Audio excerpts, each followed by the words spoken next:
Got her all strapped in there. Ready for the ride home.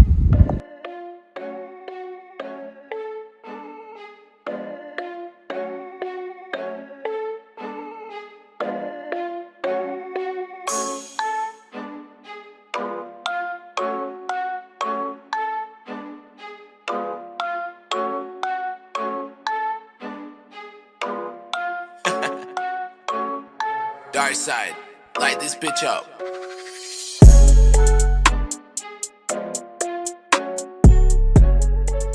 Yo, what is up guys? Guido here, back again with another mini bike video.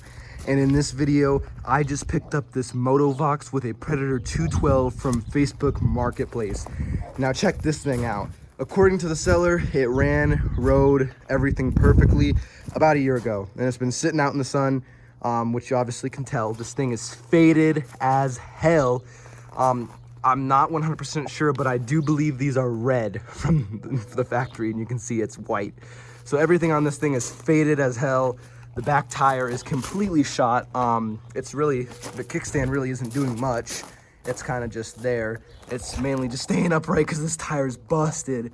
And you can see this thing has been sitting. Chain's rusty, you know, everything on this is just old and busted. But this frame, as many people know right now, depending when this video is going to come out, these frames are very, very rare. Now, these Motovox frames are super, super rare, and everybody wants them. There is a big hiatus of these frames. The Monster Moto frames, these ones are the main one that people want, because the Monster Moto ones have the bracket and stuff, the other frame member that comes here, so you have to cut and modify it, or either use an engine tilter and a slider and kind of cockeye the motor so it doesn't hit it here. Otherwise you got to cut and weld like we did on ours so the carburetor will fit. So that's why these are such a big hiatus, because you don't have to do any of that. And a lot of people like to stretch these and do a bunch of crazy stuff with them, which is super cool. And yeah, they're a really, really good frame to start out on, whether you're just going to keep it stock or customize it. So that's why they're super, super rare and people are wanting them. And currently right now, all the other mini bike sites are out of the Monster Moto style. So these are really like on the rise right now. But I paid $275 for this thing. The motor said it, you know, the guy said it ran and drove about a year ago. And I would say that's probably reasonably priced for something like this nowadays with the prices and stuff like that. So what I'm going to try to do is we're going to try to get this thing running the way it is right now. So like I said, it is quite janky. The brake, I mean, kind of works. And the throttle, I mean, is just non-existent. But yeah, there's still gas in there, which is bad. We'll have to drain that out. And obviously the tire's bad. I got an old used tire on hand that I just had from the other bike that we're just going to toss on this thing. And yeah, we're just going to try to get this thing running as it sits right here. And then I'll start stripping it down, and then you guys will eventually see the project we got going for this thing. But let's go ahead and just start tearing this thing down and get this thing running. All right, so I'm using a 17mm socket on the ratchet here and a 14mm wrench on the bolt side here. I just had to put my foot on here and break this thing loose, because I kid you not, this thing was on here so tight. There we go. Probably was over tightened, and like I said, the guy said it was sitting in the sun in his backyard for just about a year. So, all right, I'm gonna slide this bolt out here, along with these spacers that are on here. Hopefully I don't get bit by a spider or anything. There's a bunch of spiders all on this thing. So just take the chain off right here. This chain is like just rust welded onto here. And there we go. We got the wheel off. Now we're gonna just remove probably the brake rotor here, and we're gonna get this tire off of here so we can install that other new one to get this thing going. All right, so I'm using a number 5 Allen head to remove the Allen bolts on this brake caliper here with the impact driver, because I already know these are gonna be on here real tight. Just like that. All right, now we got the brake rotor off here. Now what we can actually do is flip this thing on the side. Normally we'd let the air out, but there isn't any air in this. We're gonna flip it on that side here. And since the bead is pretty much already broken for us, we're just gonna break this bead off so then we can install the new tire. And it should just slip straight on. So I got my assortment of trusty screwdrivers here. we're gonna fold it on this side. That's kind of already broken on this side. What we're gonna do is we're gonna have it on this side actually. And we're just gonna take a screwdriver and just pry the lip of this tire. See how I'm prying it up? We're gonna pry it up and over this rim. That little lip there for the brake caliper actually is pretty nice because it holds the screwdriver in place somewhat. We're just gonna wedge that in there. All right, so now what I'm gonna do, I got that old tire off. It's pretty easy. You just gotta hold on it and just step down and break that bead, so the wheel will actually come off. But what we're gonna do, take this new tire here. We're gonna push this in. Now I know this is dirty as hell. Normally I would clean it. I'm taking this tire right back off of this thing and stripping this bike down, so it really doesn't matter. And this is just a junk tire anyways. What we're gonna do, just get this thing wedged down in there good. You can see how the bead kind of just naturally wants to go in there, and folding it in there just like that. There you go. Done just like that. All right, so of course with my luck, as you can see, this, the valve stem is completely cracked right there. So I can get a new one, of course. This whole thing is getting stripped down. These wheels are going to get powder coated. Everything's going to get done through. So I'm not even going to waste the money on installing a new one and then taking it back out to, you know, get the wheel powder coated. So what I'm going to try to do is, just so it's good enough to just take a little rip, I'm going to be using good old JB Weld to try to weld this just around here where it's cracked. Weld that shut like that. Obviously it's cracked because this thing sat out in the sun for a long time. So what I'm going to do, I'm going to get the good old JB Weld going right here. I'm going to mix the JB Weld and the hardener together here. I'm just going to apply just a nice fat glob all around. So there we go. I'm going to let that dry for, I don't know, what, a few minutes, and then try to put some air in this and get it back together.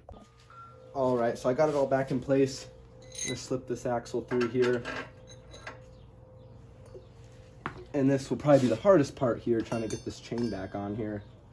All right, I got the axle all through. It's all installed. I'm going to just tighten this bolt back up on here. Tighten the nut back on the bolt here.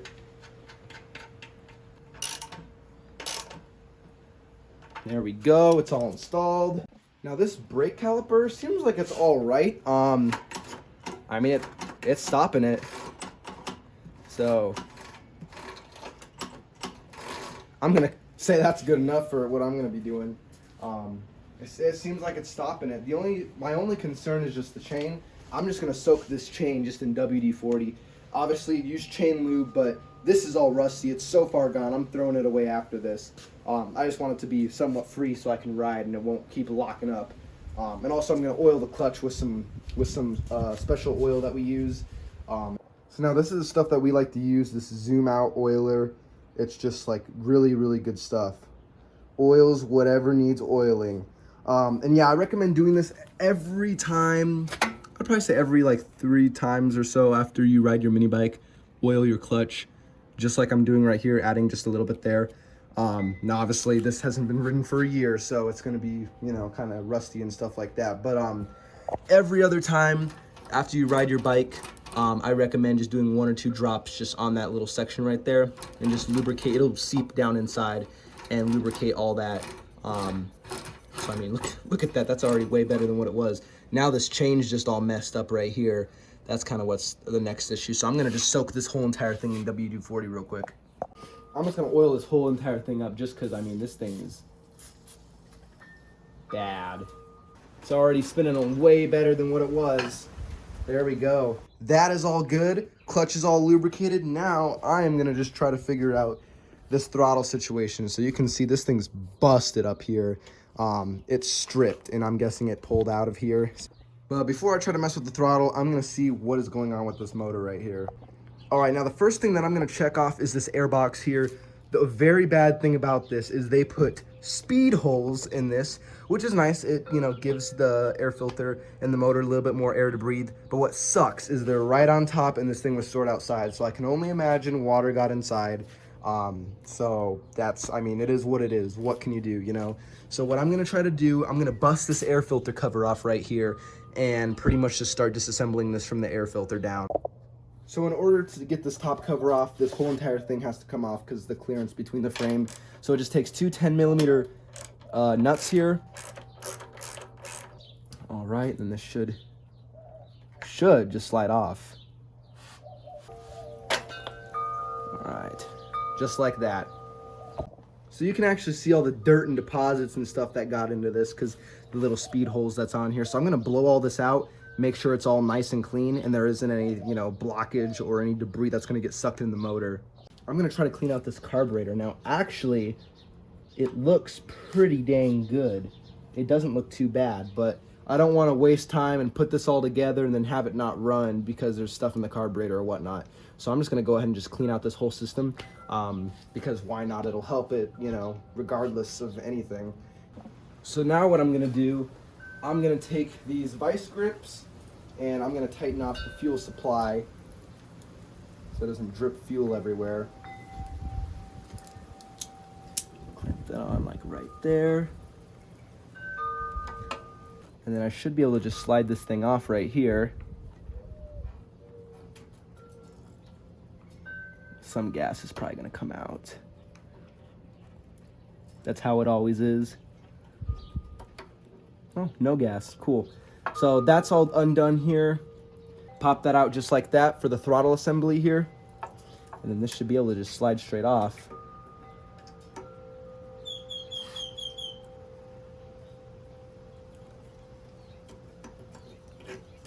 Little wiggle. And she is off. All right, so what I'm gonna do first actually is I'm just gonna undo this bowl. I'm doing it in the dirt because I have a feeling that this is gonna get dirty and it's gonna be kind of a mess. So I'm just gonna use a 10mm socket on the bowl of this and I'm gonna spray out this thing with some carbon and choke cleaner. Please wear safety glasses, guys. I've had this stuff in my eyes way too many times and it's not the best. It's not that great. Would not recommend. And there's nothing in here. There we go. And now just reassemble this right here. All right, and I'm just gonna go ahead and reinstall this thing back up on here. I mean, it seems like it's pretty much good. So I'm just gonna slide this thing back on the studs that are on here. And then now I'm just gonna tighten this thing back up with my nut driver. So I still have the vice grips on there just in case it does leak or, you know, whatnot. Make sure that's all seated on there properly. And now I'm just gonna tighten this thing back up. All right, I'm gonna undo the vice grips and hope that it doesn't leak. And we look like we're good. Now what I'm gonna do, I'm gonna figure out this throttle situation here. So now it's hard to tell right here with the camera placement, but both of these screws are stripped.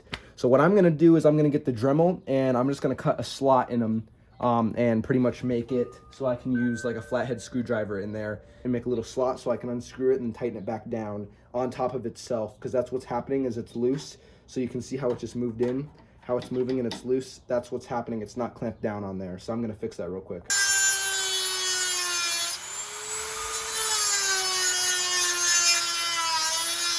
Now makes it so I can take a flathead screwdriver and get it in here and loosen it. Because it was stripped, now I can actually unloosen it.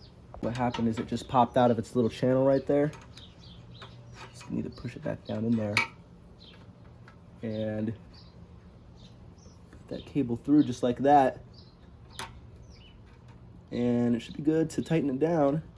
All right, so you can see this whole throttle system is all together. Like you see, I notched it there and there just so I could tighten it down pretty tight.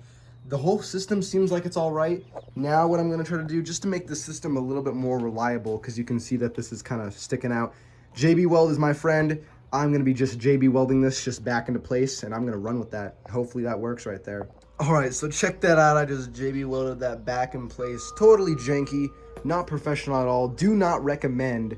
But you know what? This is all gonna get replaced, so I'm just doing it just for this ride.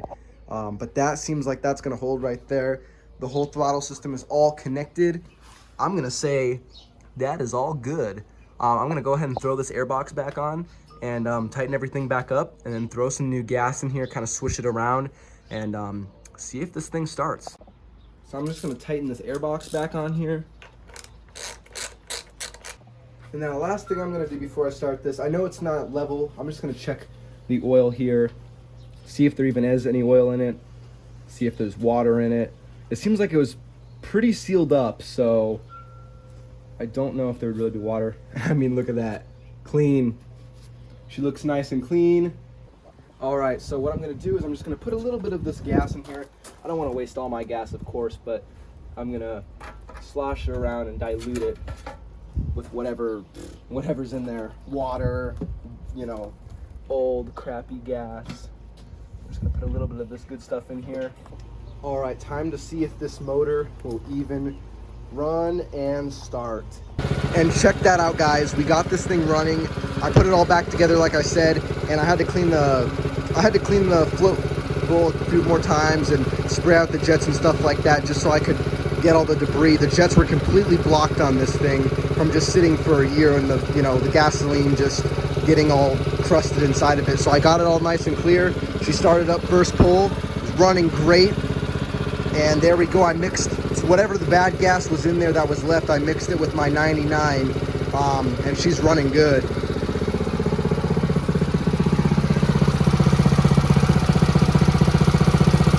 All right, and there we go, guys. I hope you guys enjoyed this video. We got this thing running, which is super duper duper cool. I'm very surprised it actually started as easily as it did after, getting it all clean and stuff like that. The jets, they were all just messed up and gummed up of just that old bad gas that sat on them. So I just take that out for a second time and clean it and stuff like that. But as you see, it started right up. It runs literally perfect, like a brand new motor.